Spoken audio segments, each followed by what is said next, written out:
Hello again. I'm trying to detach these dry leather pieces with my X-Acto knife,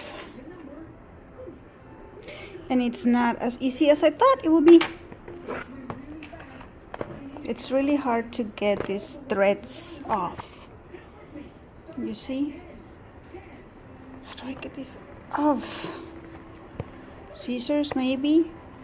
I just hope I don't damage the canvas while trying to do that. And I'm a little concerned about the little perforations that this will leave. I hope they're not too visible.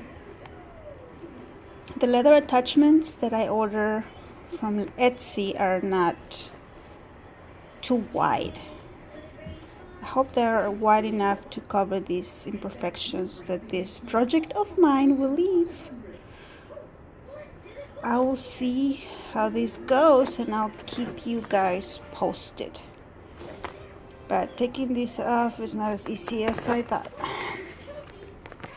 It's taking a lot of time because I have to do thread by thread so that I don't cut myself or that I don't cut the canvas, because I know that if you damage the leather it can be fixed, but if you damage the canvas, that's no good, no bueno. So I'll keep you guys posted again. Bye bye.